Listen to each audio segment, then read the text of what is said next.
and some of the things around NTFS, specifically in the file system RTL. And he's going to talk about file locks, oplocks, and change directory calls. Brian? Okay, as Dave said, well, first of all, let me know if people can't hear me in the back. I'm not used to working with a microphone. Can you hear me in the back? Good? Okay. Well, my name is Brian Andrew. I'm in the file systems group, as Dave said. I want to talk about file locks, oplocks, and notify change directory support for file systems in NT. One of the characteristics of each of these packages is that the scope of a particular request may extend beyond the request itself. A simple example is file locks. If you have a file lock on a file, it's going to affect future user reads and writes to that file. And all of this is going to be subject to the state of a previous request for a file lock. We also found that there were some common problems in implementing each of these packages, and the problems were similar enough that we were able to use the same solution for all three packages. Let's see if I do this right. Okay, starting with file locks. File locks are byte range locks on a data stream. The byte range can be anywhere within the stream. It can extend beyond the end of the stream and can exist entirely beyond the end of the stream. The file locks are identified by the owning process, the process that created them, the handle used to create a file lock. It's also identified by the specific range of the file lock, and also by key values specified when the lock is created. These byte range locks are on byte granularity. You can make it on any range within the file. NT supports both exclusive and shared byte ranges.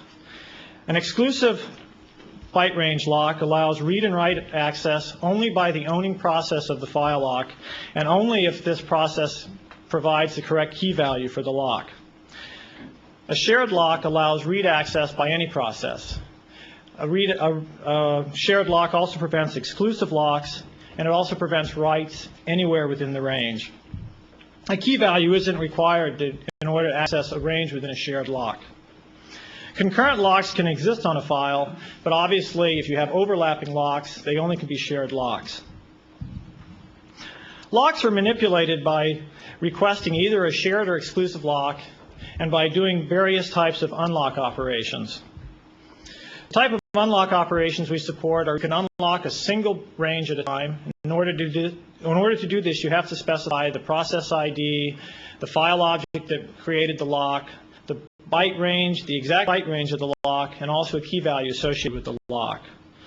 If you unlock all of the file locks for a particular process, then immediately all of the file locks will be broken. You can also unlock all of the file locks for a particular process which have a particular key value. So you can divide your file locks into groups and classes in different ways. Once you have file locks on a file, then any user requests for read and writes are going to have to be verified against the status of the file lock. If you go through the file locks in a file and discover that this particular request can't be satisfied, you want to fail the request with a status file lock conflict.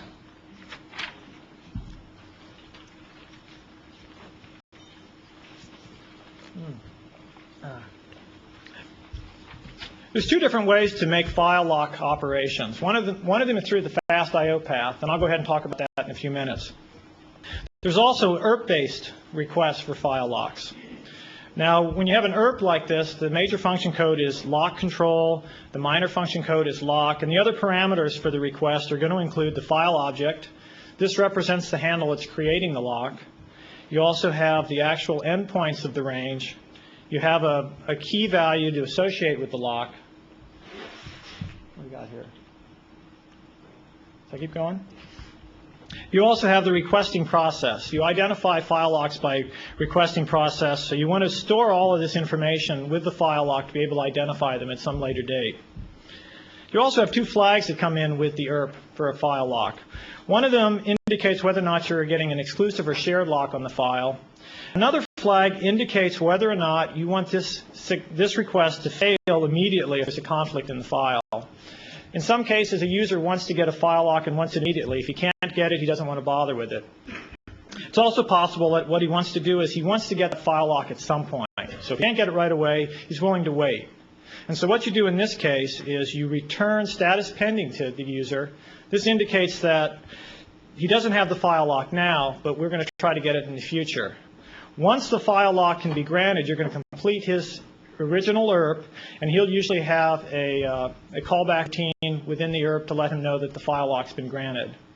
Now, what this means is that every time you unlock a file lock, you're going to have to go through this queue of waiting, pending locks and see if the request can now be satisfied. You may actually be unlocking the particular lock that's providing the conflict, so this new request can't be satisfied. So on every unlock operation, you're going to have to go through your queue of waiting locks and see if any of them can be satisfied.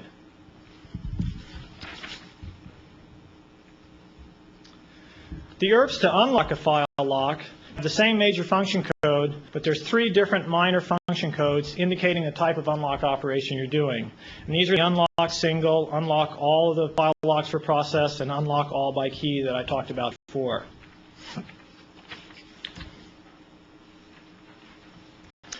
The other parameters for the unlock operation include the file object, the byte range, the actual byte range for the lock, the requesting process, and the key value associated with the file lock. Now, depending on the type of unlock you're doing, you may not need all of these particular parameters. Obviously, if you're unlocking a single lock, you have to be able to identify it exactly. That means you need the owning process, you need the actual byte range to the exact byte values, and you also need the control key value. If you're unlocking all of the file locks for a process, the only thing that's important is the requester process. If you're unlocking all by key, then the only thing you're interested in here is the requester process and the key value. I should mention there's one other way to unlock a file lock, and that's actually to close the handle used to create the file lock. So in that case, what you'll need to be able to do is go through all of the file locks on a file and all of the pending, all of the waiting locks on a file, and find all of them that are associated with a particular handle when that handle close comes in, and actually unlock and clean up all of those different file locks. Okay. The other way to do file lock operations is through fast I/O path. If your file system is going to support fast I/O file lock operation, you're going to have to store 4 callback routines in the fast I/O dispatch table, which is part of the driver object for your particular file system. Each of these callback routines has similar parameters to the ERP-based calls I showed you earlier. For example, in the case of unlock single, the routine will pass the process ID, will pass the range values, it will pass the key value for the unlock operation. For example, unlock all, the only thing that's interesting is the process ID. One thing to note about all of the fast I/O calls, and Gary may have touched on this yesterday, is that they're Boolean functions. They return true or false. If you return true, it means the operation succeeded. If you return false, it doesn't mean the operation failed. It means that the I/O system is going to turn around, resubmit this package to the file system, but it's going to use an ERP for the request. And one point here is if somebody is looking for a lock on a file and the lock can't be granted, you have to be able to fail that request. Well, you can't fail that request in the fast I/O path. So anytime the fast lock can't grant a lock, you're going to want to return false and allow this to go back through the full ERP-based request. Okay, once you're in this point, now you're in the running system and you're maintaining file locks on a file. What you're going to find is that you will probably have a list of active locks on the file, and you'll probably have a list of waiting locks, either the ERPs that are waiting to be completed when the lock can be granted for that particular range. Now what you're going to have to do is as different requests come into the file system, you're going to have to check them against these different queues of file locks, the active locks, and the waiting locks. For example, when a new file lock request comes in, you're going to have to take that new request and compare it against the active locks on the file. If the request can be satisfied, you can add this new lock to the list of active locks. If the request can't be satisfied, you're either going to fail the request immediately or you're going to put it on this queue of waiting locks. When you get user I/O requests for reads or writes, you're going to have to do the same type of check, except the only check you're going to check against is the list of active locks. You're going to go through the active locks, you're going to look at the I/O request, and you're going to see what range the I/O request is to. You're going to check the key value that can be associated with an I/O request. A read or write will take a key value, and you're going to compare that against the active locks of the file. If there's a conflict in the file, then you're going to fail the I/O request with a status of status file lock conflict. And that indicates to the caller that he could get the data because there's a conflicting lock on the file. Anytime you get an unlock operation, you're going to have to go through the list of active locks and see if there's any matching locks on the file, remove those from the list, and at that point you're going to have to go through your list of waiting locks, all the waiting locks, and find any that can now be satisfied. Any that can be satisfied, you'll move over to the active list, and you go ahead and complete that ERP. And so the user knows that he's gotten that lock. Okay? Oops. That's the basic overview of file locks. Next thing I want to talk about are Oplocks. Oplocks are opportunistic file locks. This is a case when a client would like to buffer data locally which exists on a file, perhaps on a remote server. The client can then take this data and modify it locally, read it locally, without having to worry about data coherency with the file on the server. This is going to reduce the amount of network traffic and improve performance in the running system. NT supports three types of file locks. There's exclusive file locks. An exclusive lock is a lock requested by a specific user which allows him to have exclusive access to the data of a file while he holds the lock. This means he can do reads and writes, he can modify the data, he can store it locally until he's done with all of his modifications, and then only make one call to update the data on the file server. NT also supports what we call batch Oplocks. Now, batch Oplocks on NT are also an exclusive lock, but this is a lock that's not requested by a particular user. This is a lock that's usually requested by a service of some sort, typically either the redirector or the server. Now, what this optimizes is the case where a client perhaps is doing batch file processing against a batch file located on a file server somewhere. Typical batch file processing involves opening the file, reading one line from the file, closing the file. And then for the next line of the file, go through the same steps again. So we have this this open, read, close loop that happens for every line of the file. If the redirector sees that this is a batch file and requests a batch oplock on the file, then what the redirector will do is every time the client opens the file, the redirector will grant the open and will have an open handle. He'll buffer the data locally because he has a batch oplock, and he'll give that to the client. And when the client closes his handle, the redirector will do nothing. He just simply holds the file open with the expectation that the client's going to turn around and open it back up again. Batch oplocks have some special semantics because of the fact that this handle is being held open despite the fact that the user may not have an open. And I'll cover some of the details on that a little bit later. The last type of oplock is what we call a level 2 oplock. This is a shared oplock when the client can buffer the data locally but doesn't do any modifications. He's only interested in improved read-ahead performance. Oplocks are managed using a handshaking protocol. On one hand, you have the requester, which is requesting either an exclusive or a level 2 oplock. On the other side, you're probably going to have your oplock package in the file system. Initially, the requester will ask for an oplock. If the oplock package can grant it, it'll inform the requester that yes, you have an oplock on the file. At some point in the future, the oplock package is going to decide, gee, I should break this oplock. He'll inform the requester that his oplock has been broken.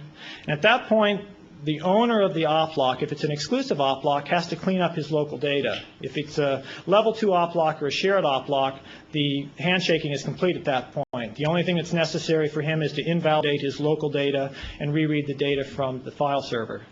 But in the case of an exclusive oplock, like I said, the requester is going to have to clean up his local data. And at some point, he's going to have to inform the oplock package that he's completed all of the operations and the data on the file server is once again consistent.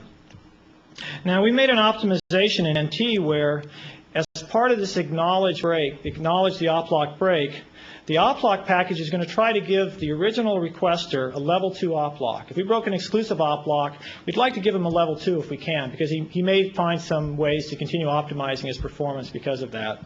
So what will happen here is that the requester will acknowledge the break. The oplock package will turn around and say to him, okay, now you've got a level 2 oplock. And once again, you're in a state when the requester has an oplock, and the oplock package is waiting for some point in the future to actually break this oplock. So what will happen in this case is finally some event will come in which will cause the oplock to break to no oplock held. The requester will finally invalidate his local data, and there's no oplocks currently on the file.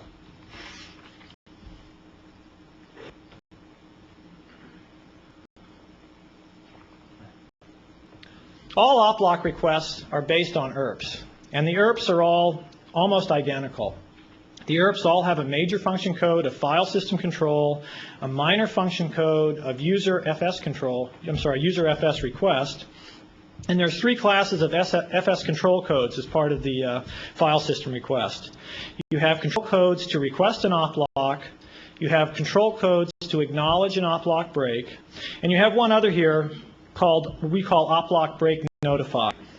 And I'll cover that a little bit later, but basically this is an ERP, an asynchronous request, which we complete when an oplock break is completed in the system. And I'll explain later exactly how that comes into play.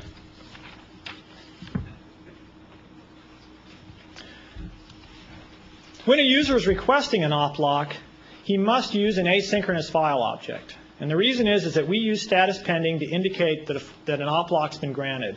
The minute status pending is returned to the user, he's free to go ahead and start buffering and modifying data locally.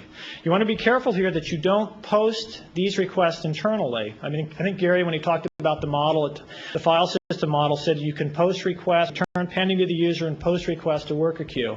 You don't want to do that for oplocks. The minute status pending is returned, the user thinks he has the oplock. The other reason this has to be an asynchronous request is that you can return status pending to the I/O system, but if it's a synchronous request, the I/O system is going to block the request until the ERP completes. So it must be an asynchronous request, and you can check that with the file object that you have. The different FS control codes for granting an oplock are FS control request oplock level 1, that's an exclusive oplock, request batch oplock, request oplock level 2. When requesting the 2 exclusive oplocks, batch oplock and oplock level 1, you want to make sure that the open count on the file is currently 1. We don't allow exclusive oplocks unless there is only a single opener on the file. Now for an oplock level 2, we actually will grant an oplock level 2 if there are multiple openers on the file, even if some of those openers have the file open with the desired access which would normally break the oplock. For example, suppose somebody has the file open for write. If somebody requests a shared oplock, a level 2 oplock, we'll still grant it. The idea being is there's a lot of apps out there that always open the file read-write. They never do any writes, but they always open read-write. So what we'll do is we'll grant the level 2 oplock, and we'll wait until this app actually makes a write operation before we break that level 2 oplock. This allows another level of optimization that's available to the client. I have a note here on this third bullet which says you must be able to identify the exclusive owner of an oplock. Not only do you have to identify the exclusive owner, you actually have to be able to identify all owners of exclusive or shared oplocks. And the reason is that you have to be able to track down particular oplocks that are associated with particular file objects at some point later. So you should make a note that that really should be, you have to be able to identify all owners of oplocks. If for some reason when someone requests an oplock, they can't get it, either they're requesting an exclusive oplock and there's multiple openers on the file, perhaps it's that's probably the best example. The status you want to fail the request with is status oplock not granted. Status pending, whenever status pending is returned, this indicates the oplock's been granted. And that's true for both exclusive and level 2 oplocks.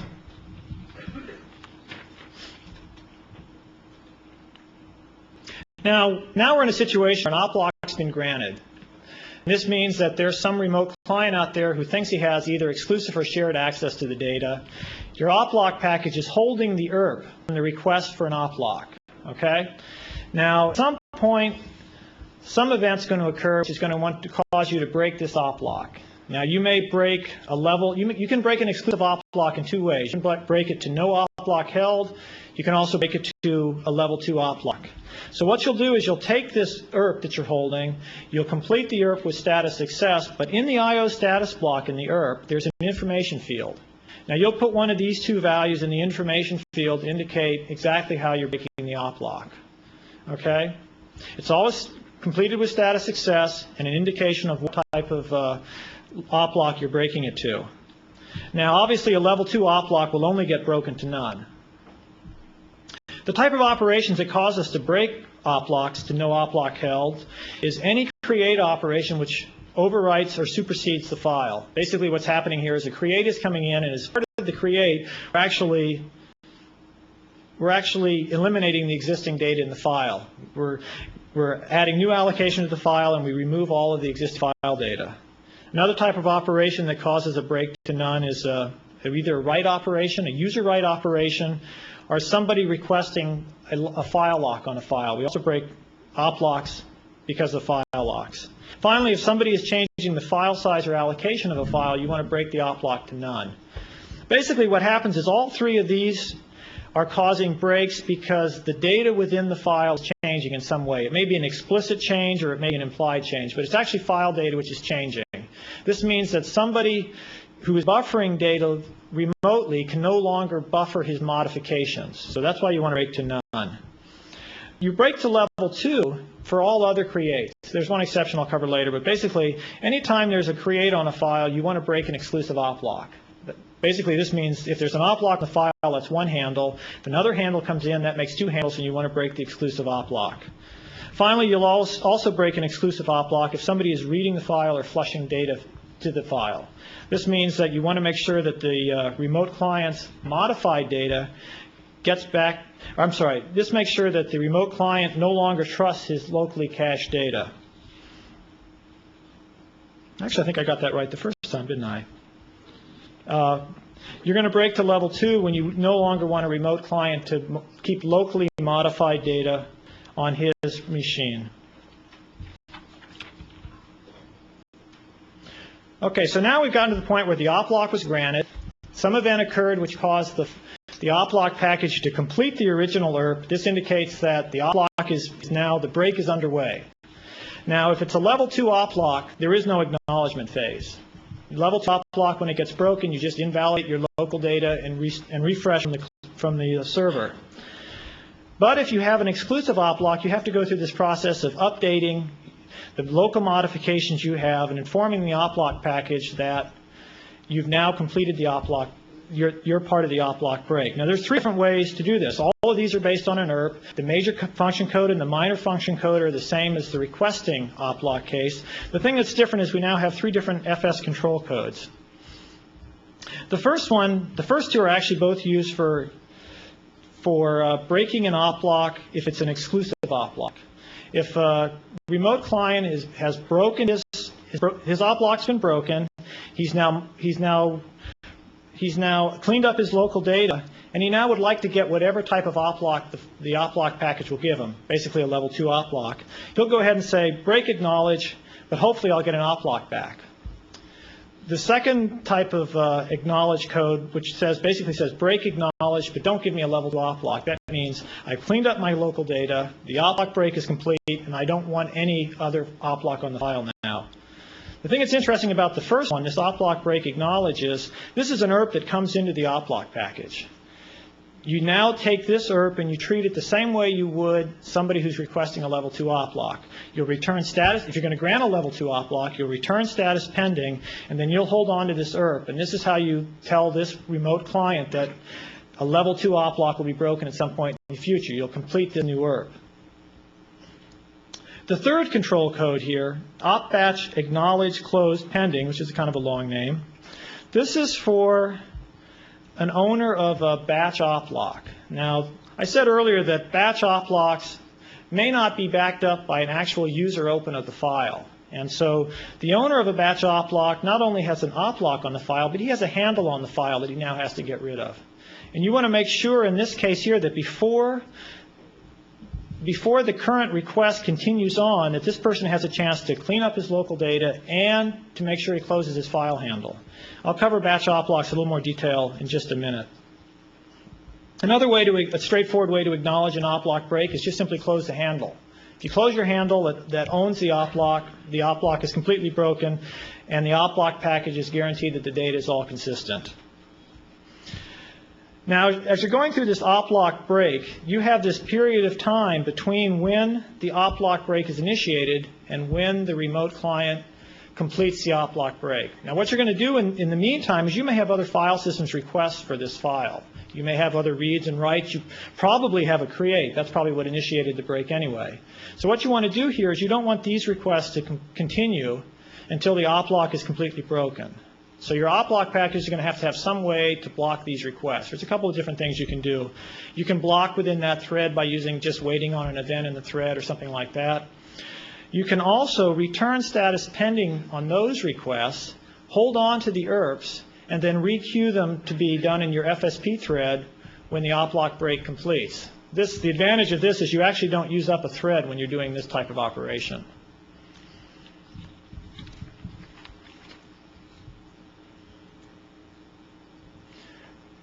Basically, we should have covered granting an op lock, breaking an op lock, and acknowledging an op lock break. And that should cover all the details for level 1 and level 2 op locks, exclusive and shared. Now, there's some special features that are involved with op locks as part of a create, and especially a create if they're exclusive op locks. Typically, the create operation is the operation that's going to break the op lock. Now, the server, when he's making his opens, doesn't have a lot of threads available.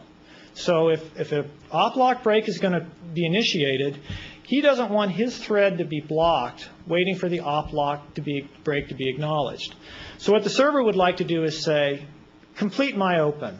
Even though, break the op lock, do all that work, but complete my open, and trust me, I won't use this handle until the op lock break is completed. Now, there's a special type of open that we use in that case, and it has a create option called file complete if op locked. The server will specify this, and what will happen is we'll do all of our normal processing of breaking the op lock, but we won't hold this request up waiting for the break to complete. Now, what did my notes say here? Now, since this request is not going to block, we're going to return to the user and complete the open. Now, the server in this case would like to know, gee, I got the open and it completed, but was there an op lock break in progress? So there's two things we do. One is that we complete this open with a status code. If it's successful, a status code of status op lock break in progress. This is a success code. It's actually, as far as all the macros that test return codes, this is identical to status success. But it indicates the fact that yes, the op lock, you did complete your open, but there is an op lock break in progress. We also use a field in the IO status block if the open fails. Now, the open can fail for the server because he comes in and says, don't wait for the op lock break to complete. And if an op batch is being broken and the owner of the op batch is going to close the handle, the server won't see that close come in. His create will go straight through before the close comes in. So you may find that the server's open, it fails. And it fails because of the fact that he actually did specify that he didn't want to wait. If he had waited, the open would have succeeded. So you'd like to tell him that. So you're going to fail the open with whatever status is appropriate, probably sharing violation. But you want to put an information field in the IO status block, which indicates that there's an op batch break underway, and so perhaps the server should try a different type of open so he can work his way around that op batch break. Now, the other thing about batch op locks and opens is if there's a batch op lock on a file, you want to break the batch op lock immediately in the create. In other words, as you're typically going through create, at some point in the create, you're going to say, does this open conflict with the sharing mode of some previous opener? Okay? And if there's a batch op lock on the file, it's possible that some remote client perhaps opened the file with deny read access. Okay? He turned around and closes his file, but the redirector has kept it open because he's planning to acquire a batch op lock on the file. Now, in that case, you don't want to fail some subsequent open because there's a sharing mode violation. What you want to do in that case is you want to give the owner of the batch op lock a chance to close his file. So you want to make sure that you break the batch op lock before doing a sharing check. By the same token, you don't want to break an exclusive op lock until after the sharing check. And the reason is that if this subsequent open is going to fail because of an existing client on a remote machine, you don't want to break that client's op lock when this subsequent open is going to fail anyway. In other words, if the client has requested an exclusive op lock and he's also denied read access to a file, if some subsequent opener comes in and wants read access, well, his open is going to fail. Don't break the exclusive op lock in that case. So the basic rule is you break batch op locks before the sharing checks, you break exclusive, which is our level 1 op locks, after the sharing checks. Oh, I should say one more thing. Typically, when you have an exclusive op lock, there's no way to get a second handle on the file. In other words, when a second opener comes in on that file, he's going to be blocked until the op lock is broken completely. But now this special non-blocking open gives you a way to have 2 handles on an existing file where one handle has an op lock. Now, right now, the server is the one who uses this non-blocking open, and we trust the server to be a good citizen. Basically, he's not going to suddenly turn around with that handle and issue reads and writes. He's going to turn around and in some way he's going to make sure the op lock break completes before using his handle. But you have to be defensive in the way you code this, because these interfaces are available to anybody. I mean, anybody can request this type of open, can use this type of open, and then could go on and do some sort of malicious operation with this handle.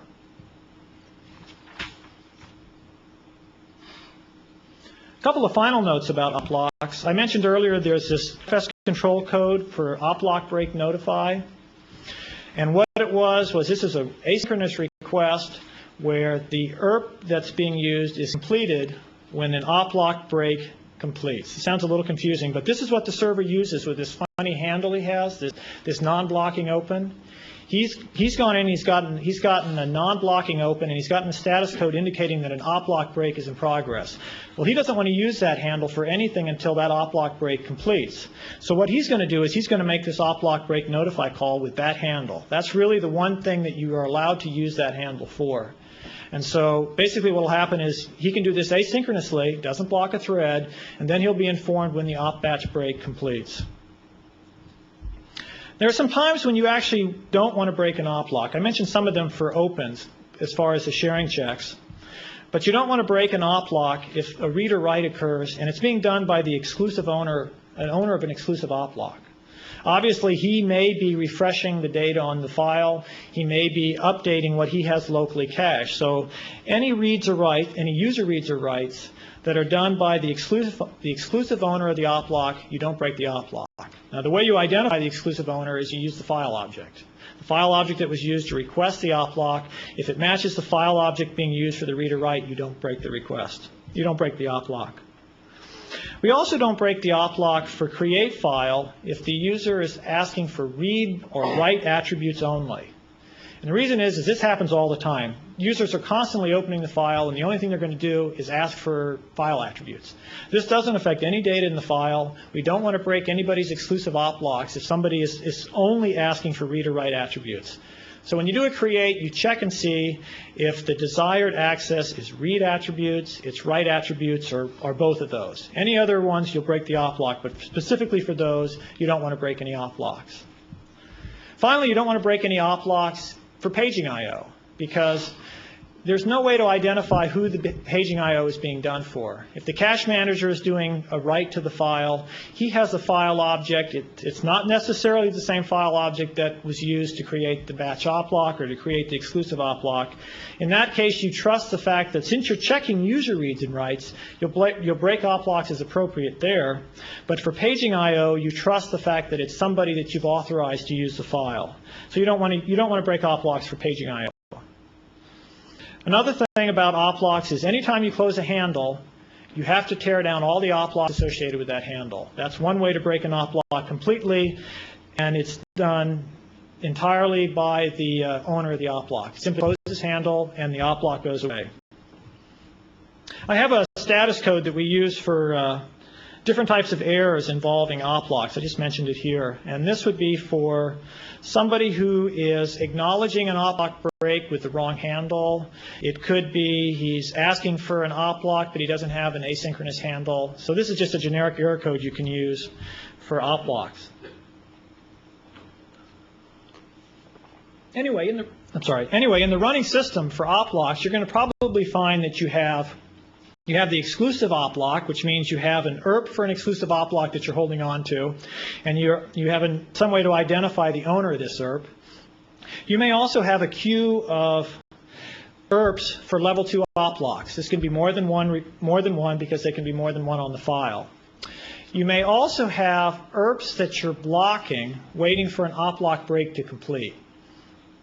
So in the running system, you're going to have to maintain these three different things, depending on the different requests that are coming into the file system. Any operation that breaks an oplock, breaks an exclusive oplock, you'll go in and you'll complete the ERP for the exclusive oplock, but you'll remember the owner of that oplock. Even though the ERP is gone, you will remember the owner so that you can identify any operations he does to clean up his local data. What else do we have? Anytime the acknowledge completes, the owner of an exclusive oplock in some way acknowledges the break. He may close his file or he may use one of the acknowledge codes. Then you have to go through the list of operations that are waiting for the oplock break and go ahead and either restart the request if it's just a user request like an open or read or write. If it's a special oplock break notify, you want to complete that ERP and inform the server that the oplock break is complete. Okay? That covers what I'm going to talk about for oplocks.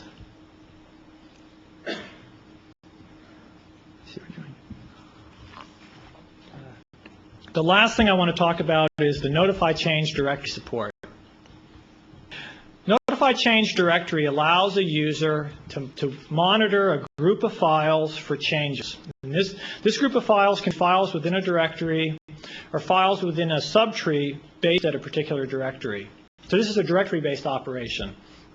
The user will use a handle to a directory to initiate the call, and the Notify Change package will use the directory as a starting point when he's comparing files that are modified against Notify Change directory requests which are outstanding. Now, in order to watch for changes in a directory in order to watch for changes in a directory and to be notified of the files that have changed, the user doing the Notify Change directory has to have file list directory access to that directory. And the reason is that you don't want to expose files to a user who doesn't have access to the file. If somebody's watching a directory tree, they must have file list directory access to the top level of the tree, the directory that's the root of the tree, but they have to have file traverse access to all the nodes down to the point where the change is made. Now, Rob Rochelle is going to give a talk on file system security, and I'm sure he'll cover what file traverse access means and how it's done. But basically, when a change is made in a subtree, as part of your Notify Change directory support, you're going to have to be able to verify that the user has access all the way down to that point in the tree. Notify Change directory also allows you to filter desired changes. In other words, you can ask to be notified only if timestamps change, if the file names change, if file sizes change, if there's a change to EA or security on the file.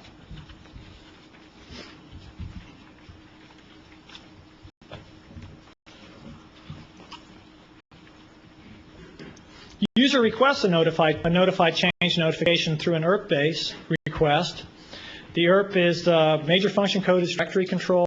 This is the same major function code as enumerating a directory, but the minor function code is Notify Change directory. Basically, what will happen is the user will make this request, the Notify package will return status pending, and hold the ERP to be completed later. That sounds familiar. We've done that several times before. Now, the other parameters for Notify Change directory include whether or not to watch a subtree, what type of filter to use to filter out the changes, and also buffer to get the data back about what files were actually changed, and finally the length of the buffer. Now, the buffer doesn't have to be specified. Sometimes a user doesn't care about the particular files. He'll do the work himself. All he wants to do is be notified there's some change. Then he'll go out and re-enumerate whatever directories are involved. So the buffer may not be there. You have to support the case where the buffer is there or whether it's not. One thing about the Notify Change directory, I told you it was directory-based. That means that the user opened a directory and has a handle to a directory.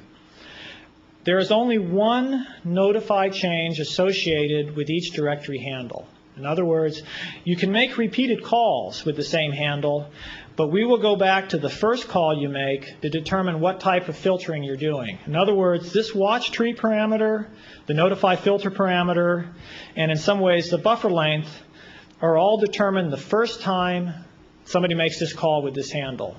All right? Any other call, the subsequent calls, you ignore the new parameters and just use the original parameters. The reason we do it this way is that these requests are single shot. You request notify change information, and when you get it, we will complete the ERP, the original ERP, and at that point, in order to get more changes, you're going to have to make another request. So this is constant. There's this constant: make a request, return the information to the user, make another request, and this is all going on for the same directory handle. Now, what will happen here is that the user will make a request for notify change, and we'll inform him about a change. Some file will be deleted, or the size will change, and we'll complete his ERP. Now, if he wants to keep watching that directory with the same filtering criteria, he's got to make another call back in with that same handle. Now, in the meantime, there can be changes to the directory, and he doesn't want to lose those changes. So you have to save enough state in your notify package to be able to buffer changes that happen between calls to dir notify with the same handle. And so what you'll do here is you'll allocate internal buffer. If the user had a buffer internally, you'll allocate an internal buffer of the same size as his original buffer, and you'll start to cache the data, cache the buffer changes between calls to notify change directory. When the user comes back in and says, give me notification again of any changes, if you have buffered data, you can return immediately and give him back that data, complete his ERP right at that point. Now, sometimes what will happen is the amount of data that you're buffering will be too much to fit in the buffer, or perhaps the user doesn't have a buffer. In that case, you do everything the same as far as returning status pending and holding the ERP, but what you're going to do is you're going to complete that ERP with status notify enumerate directory. This means that the user, that any buffer that's there doesn't contain any valid data, and the user is going to have to go out and enumerate the directory again. Now, if there is a buffer and we return information in the buffer is going to contain file action, file name pairs. File action includes things like modified, removed, added, renamed old name, and the renamed new name. And these actions apply to the file name that's passed back with it. The file name that's passed back is relative to the directory being watched. In other words, if the change occurs directly within the watch directory, then there'll be a single file name, which is the actual, the file foo within some directory. If it's down a subtree from a point where the directory is being watched, then you'll have multiple components in the name, and the name will not be preceded by a backslash. In other words, the user can take this name that's returned in this buffer and the handle on the directory and do a relative type open using those two parameters. Now, most changes to a file are pretty straightforward. You change the file size, you change timestamps, change EAs, or change securities. Sometimes you add a file, sometimes you remove a file. Most of these are pretty straightforward about how to report the change. I mean, you're going to either report the file as being modified, or you're going to report the fact that you removed or that you've added a file to a directory. Rename is a little more confusing because there's a couple of different ways that rename can happen. You can rename within a single directory. You can rename from one directory to another. And in each case, you can rename over an existing file in the target directory. Now, you have to decide how you're going to report this information on your notify call. Basically, what I do is if you're renaming over an existing file, then the changes that you report are the fact that the source file was removed and that the target file was changed. Because if you look at this from the point of view, say, a file manager type information screen, which has file name and then information about the file, if you rename over an existing file, the file name doesn't change. The only thing that changes is some of the information about the file. So your notify support is based on the fact that you want to return the type of information you'd see in a directory enumeration. So basically, for rename, in the case where you're renaming within an existing file, within an existing directory, and that the target does not exist, then you want to report 2 entries in the buffer, the dir notify buffer. And one entry has the old name of the file, another entry has the new name of the file. If you're renaming within an existing directory and you're renaming over an existing target, then what you want to report in the dir notify buffer is A, that you removed the source name, and that B, you modified the target name. So it's a little bit different for rename. If you're renaming between directories, then you're always removing the source from the original directory, and you're either adding or modifying the file in the target directory. Now, obviously, if you're renaming across directories, unless you're watching both directories, you're not going to see those changes. What you're going to have for dir notify then in the running system is you're going to have a queue of dir notify IRPs that are waiting to be completed.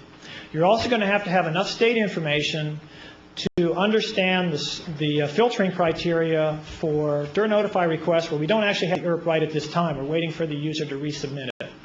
So what you're going to do is, in any time you have some change to a file, such as file size, etc., things like that, you're going to want to take the name of the file being modified and compare it with the name of the directory being watched. And if the name of the directory is a prefix of the file, then you're going to go ahead and satisfy the notify change and report it back to the user.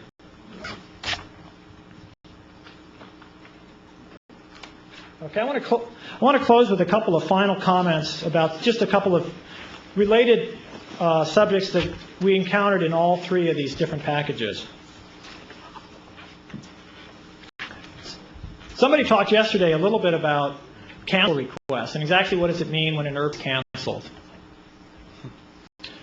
All 3 of these packages may have queues of IRPs waiting to be completed.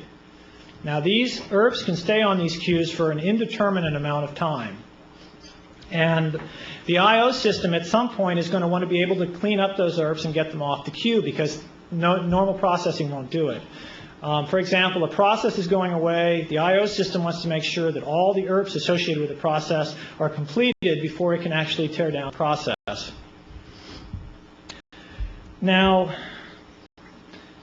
what we'll do in order to support cancel requests, I don't know if Daryl talked about that yesterday, but you store a cancel routine in the IRP itself. You store the address of some function that you're going to use to support the cancel request, and you actually store it in the IRP. Now, if the I/O system is going to cancel this IRP, it's going to call your routine, and it's going to pass the IRP as a parameter. Now, you're going to have to be able to get out of this IRP any information you need as far as the data structures you use to organize the queue that this IRP is on. We actually found it useful to store a pointer in the I/O status block of these IRPs, which points back to our data structure that controls the IRP list. Anyway, there also may be a synchronization problem here because the I/O system uses a dedicated spin lock to update the field in the IRP. In other words, anytime you're going to store a cancel routine within the IRP, you have to acquire the spin lock. Anytime you're going to process this cancel IRP, the I/O system will also acquire the spin lock. So when your cancel routine is called, the I/O system holds this spin lock. So what you need to do is, while holding the spin lock, you'll take the pointer in the IRP of your data structure, and you'll store that, and then you give up the I/O spin lock. Well, at this point, you don't have any synchronization. You have no control over what's going to happen to that IRP until you acquire some other synchronization object. So it's possible that in normal processing, even though we've gotten a cancel on this IRP, that the IRP could go away through some other means. So what you have to be very careful of here is that you don't ever reference that IRP directly again. And what we found that works is what we'll do is we capture the pointer to the data structure for the list. We can find a synchronization object that we use for that list, and we acquire that synchronization object. We then walk through all of the IRPs on this list, looking for any that have been canceled by the I/O system. There's a bit in the IRP that indicates whether or not it's been canceled. And at that point, you can complete any IRP that's been canceled in that way. The reason being that none of our packages will ever complete these IRPs if we can't find them on the list. So any thread that wants to cancel the IRP can do so because it will pull it off the queue, and then some other thread which is walking the list won't find it. So we make no assumptions about the number of IRPs we're going to find on this list, or whether we would find any at all, or if we would even find the IRP we were called with. Also, file locks and oplocks impact read and write operations in the fast I/O path. If you want to use the generic the fast read and write calls, you have to be able to block out those requests when there are file locks on the file.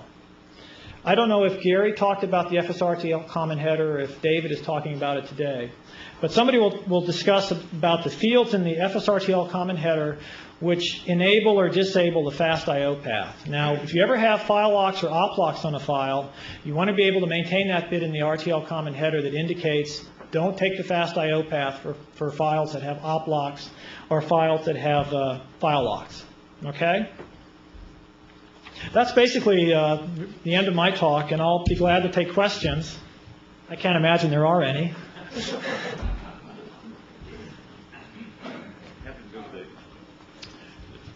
Okay, there's a microphone in the back, and I'll repeat any questions that come up here as well. Okay, you said that when a file is renamed between directories, there's no notification if only one directory is watched. Is that correct? Or Okay, the question here is that if you're renaming across directories, how many notifications are involved? well, for the complete set of events, there would be 2 notifications. But if I'm only watching one directory, I would expect to get a removal notification for that directory, or perhaps a creation. That's exactly right. Now, except for the fact that now if the rename goes across directories and that the target file already existed within that directory, the type of notification you get will not be a file edit notification, Right. It will be file modified. Okay, the other question was, it seems to me that all the file locking is essentially file system independent. So why isn't that done, or is that done completely above the specific file system implementation? The implementation is file system specific, but it depends on the fact that the file systems have some sort of common structures they can use and that they share. Now, for the file systems that we write, we actually do use a single package at this point because of the fact that we can maintain common structures within all the file systems. But for outside file systems where we don't have access to update your file systems, if we update the file lock package, we can't use that same common package. But locking byte ranges in files is something that's not dependent of any underlying implementation. But I mean, this is purely symbolic manipulation. I don't see why. But the owner of the oplocks is No, I'm not talking about oplocks. I'm talking sorry, about file locks. locks. I understand that oplocks are different, but for file locks, it wasn't obvious from your presentation that this cannot be completely kept outside of a specific file system implementation. It actually can be done out of any specific file system implementation, provided that you never change the interface. And that's the problem, is that if we provide a common package, then the interface is fixed. Okay. But right. we're always finding ways to update and modify and optimize some of these features. Basically, we do as much as possible use a generic package, but we can't maintain the interface. We do change the interface over time. So are you advising that developers of third-party file system use the same package? The package is not available because we can't maintain the interface. Oh, I see. So basically, this is offered as this is offered just as an example of or a set of guidelines of how to develop. Okay. We understand the question, and the real answer here is that because we don't understand what it's going to take to make that package robust, all file systems out there, and hopefully you'll tell us that, we don't really feel like it's time to make that package available to everyone yet. There is a package that's shared among our file systems. In the future, we may make it available for everyone to use, but for right now, we want people to implement it internally, partially because they understand file locking better that way, even though you might not want to understand file locking better, and partially because we don't really feel ready to make that package available to everyone in the world yet. Okay. I think maybe you just answered my question because I was sitting and listening to this, and this is very interesting because it touches right on some of the problems that we're going to have being in a server environment. However, what does it mean to me? Was my big question. I see no documentation on it anywhere in what we got. I really would like to take advantage of this, but I think your previous answer was we can't take advantage of it at this time. We cannot, that is. Is that fair? So, I mean, this was just a presentation that we should take as an example of how you have done it internally.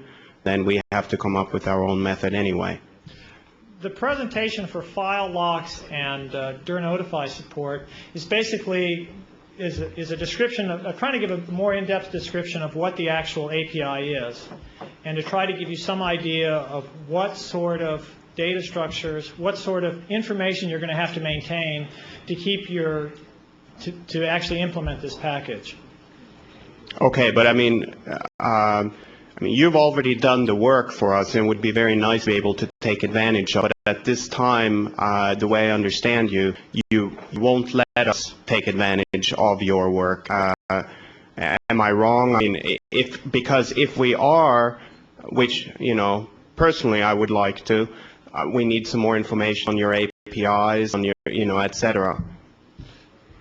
I understand what you're saying. We wrestled with that, and our basic problem was the fact that if we hand out code, it may be code that doesn't work if we change something in the future.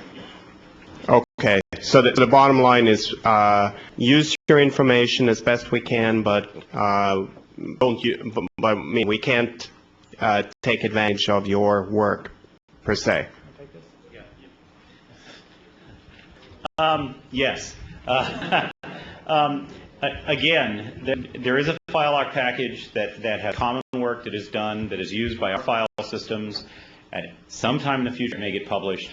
We're not publishing it right now because, A, we don't think we have it right for all possible cases, and also because we're just not ready to publish it yet. However, what Brian talked about, there is work your file system has to do to maintain locks. And the point of this presentation was to tell you what you have to do to respond in a coherent way to the I/O system when the I/O system starts funneling you lockers and that sort of thing. Right. As such, it was a good presentation. Right. It would be nice if maybe you can sort of figure out, since we're all on a timeline, everything, if you intend to release some of this. Are we talking, several months or several years, or, I understand it's very difficult to get any definite times on anything in this industry. Yeah. But are you sort of close, or are you sort of far away? Well, the only answer to that answer is it ain't going to happen in the very near future. We're at least 6 months away from releasing something like that. Okay, but 6 months, that's okay. You're not 6 years or a year, 2 years. Yeah. At least. Okay. Okay. Well, I'll take that. That's fine. Okay.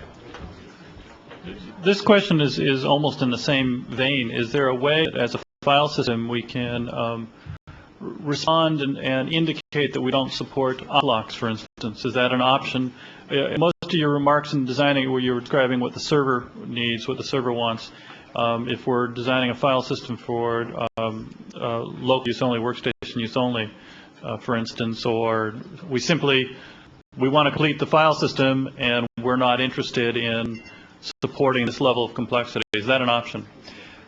For Oplocks, it definitely is. Oplocks don't have to be granted. Somebody who's requesting an Oplock has no guarantee that he understands whether or not he'll get it. So you can implement Oplocks by having every request return status not implemented. Okay, thank you. Same question for notify change and regular files. Do they all have to be supported, or do we have the option of saying not supported? I'm not honestly sure with notify change directory if an app which uses that, if you make a call in there, if they're going to be robust enough to handle the case where you return status not implemented. Theoretically, an app should be robust enough to handle different, unexpected error codes. I actually know something about this one from supporting people who are doing redirectors. WinFile, the file manager, and the other major applications that ship with Windows NT expect that if you turn status not implemented, that you don't support file locking. So if you return status not implemented on, I'm sorry, directory change notify. So if you return status not implemented, it just simply ignores it. It says, gee, this guy doesn't support it, so I go away. Okay, so that's okay. Yeah. Would you be, do you intend to publish, or is there a published list somewhere that enumerates all the features that a file system needs to support in order to satisfy Win32? That's a future thing, yeah. Okay. And we'll do it down the road. That would be really useful. Yeah, that'd be a useful thing. One thing that a couple of people mentioned to me on the way up here, Brian, was they don't feel like they understand what Oplocks are. It might be useful to have you spend 2 minutes telling people what Oplocks are and what the ground rules for using them are. And who's going to make an Oplock? Okay. I have to apologize because I wasn't sure exactly how much into detail. I didn't want to rehash over something everybody knew and then avoid talking about what I thought the purpose of the conference was. But anyway, Oplocks are basically designed for server use in a server environment between clients, not clients, I'm sorry, I'd probably say client server when I really mean redirector and server. Okay? I don't know if that's part of the confusion. But basically what you'd like to do is if you're a remote client on a network system and you have to get your file data from a remote server, you don't want to make a lot of requests across the network wire to get the information. What you'd like to do is as much of the work as possible on your own machine. Okay? So if the state of the file allows you to buffer the data yourself, in other words, read it from the server and then make any changes you want locally, but don't send them back to the server until you're done with it, it reduces the amount of network traffic and improves performance considerably. I mean, that's the basic premise behind Oplocks. Is there more information? What more examples you'd like? With the scenario, you originally get the exclusive Oplocks and how they get broken when other clients get involved. Okay. Suppose you have a case when you start out with one client one client active in one file. Now this client is doing basically reads, but with a few writes to the data. So what he'll do is, you always request an exclusive Oplock. If you don't get it, you can ask for another type of Oplock. But anyway, this client will ask for an exclusive Oplock on the file. So he requests an exclusive Oplock on the file, and he now starts doing all of his operations locally. He can do any modifications he wants locally. He may or may not choose to update the server. I mean, he may just keep the data locally on his system. Now, at some point in the future, on another machine, another client opens the same file. Now, the server, which is where the file exists, and this is where the Oplock package will exist. The Oplock package exists on the file system, which is actually the home of the file. Okay, I may not have made that clear. So anyway, at the server location, this second open comes in. The file system on the server looks through his Oplock list and sees that there's an exclusive Oplock on the original client. So he's going to turn around and he's going to tell that client, the Oplock, I'm breaking your Oplock. Now, it may be that he's going to allow that the second opener is coming in and he only wants to read file data. Well, in that case, what the Oplock package will do is it will tell the original owner of the Oplock, I have to break your exclusive Oplock because somebody else wants to read the file. And they have to read the most recent updates you've made to the file. So you have to make sure that all of your local updates get propagated back to the server. Okay? And I can't allow you to continue to have the file exclusively because any other changes you may make, this other client won't be able to see. Okay? So now you have a case when the Oplock package is initiating the break because of the fact that a second open has come in. The break is sent across the net. The ERP is completed. The client understands the fact that the break has occurred. And the way he does this is when he requested the Oplock, there's always an APC routine as part of the request. And this APC routine will be called when the ERP is completed. And so the client will have his APC routine understand when the Oplock gets broken. Okay? And that APC routine is in charge of initiating the acknowledgement on behalf of the client. So anyway, at this point, we've got the acknowledgement going to the original client, and the original client has data buffered locally. So what he's going to do is he's going to issue write requests to get this data back to the server. At this point, he still, in effect, owns the op block because of the fact that he hasn't acknowledged the break. So he does whatever is necessary to get his local data back to the server. Okay, now at this point, he's gotten all of his data back to the server, and he would like to continue doing as much local buffering as possible. He understands now that he can't have an exclusive op block because it was broken. But what he'll do is he'll issue this, go back here.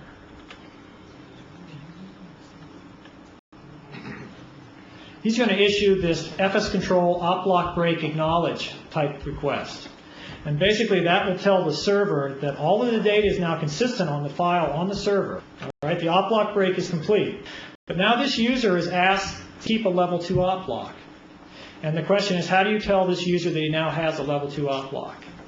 And the way you grant all op blocks is you return status pending, but you hold on to the ERP. So you take this ERP that was part of the acknowledge, you return status pending to the user, and you hold on to the ERP to complete at some point when you have to break the op block to no op block held. Does that make sense? Okay, you can ask me afterwards if you have more questions. Okay, anything else? Yeah, I've got 2 questions about notify directory change. What do you do about renaming directories? How do you notify one? Okay, the question is on notify change directory, what happens if a directory is renamed?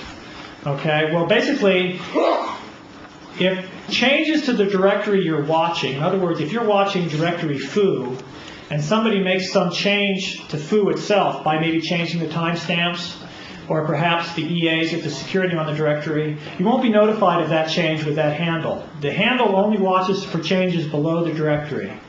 But suppose you're watching directory foo and somebody adds a subdirectory named bar in that directory. Well, one of the filter criteria you can use is to watch for changes in directory names. In other words, anytime a directory name is added or a directory name is removed from a directory, you can be notified. It's one of the different filters. So in that case there, you just get a normal notification. The information in the notify buffer would indicate that we added a file and that the name of the file was bar, and that we'd understand what directory was being watched. Now in this case here, the information that comes back in the notify buffer doesn't necessarily tell you it was a directory. In other words, you can specifically ask to be notified of changes to files, or changes to directory names, or changes to file names. In other words, if you're watching a directory, you can be notified if somebody adds or removes a file, or if they add or remove a directory. Now, if you ask for both changes at the same time, if your filter includes, report both changes to files and directories, then when this buffer comes back, you're not going to understand whether it was a directory or a file. But if you say, I only want to watch for changes to directories, directory names, either a directory being added or removed or renamed within the directory I'm watching, then you'll get notified of that. So you can watch for changes of directories being added or removed.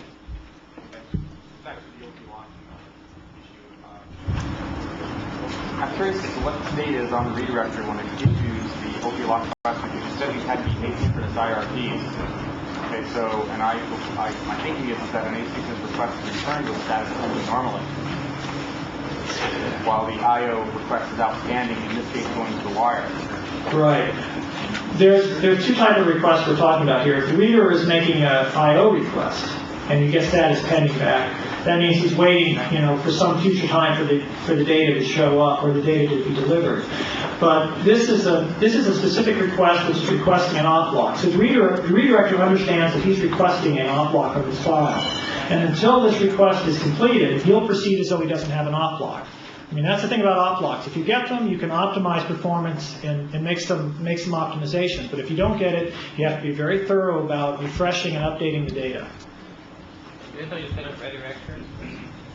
I'm sorry, let's take the 2 guys that are standing at the mic and then move on to Lou's talk. You'll have an opportunity to ask Brian more questions later in the day. So let's take the 2 guys standing at the mic. I was just wondering if you'd continue a little bit with the user level semantics of Oplocks.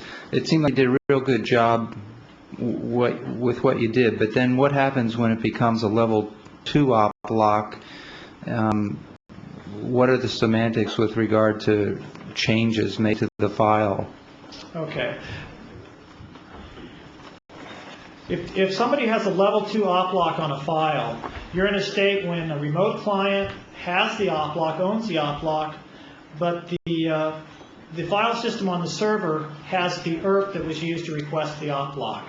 Now, the type of operations that will break a level 2 op lock are create operations which override or supersede the file, user level writes to a file, or lock control operations, any of the file lock operations.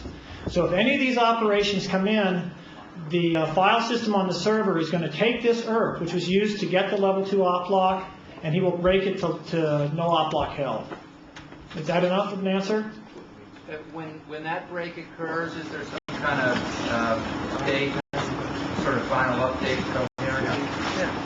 When a level 2 op lock is broken, there is no need to do any update on the server because nobody is caching locally modified data.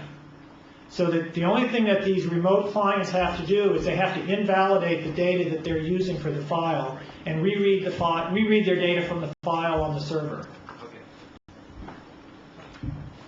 Going back and looking at the file system overview when they showed the dispatch table, I didn't see some of these functions in that. Is there an alternate entry point, or did I just miss it back there?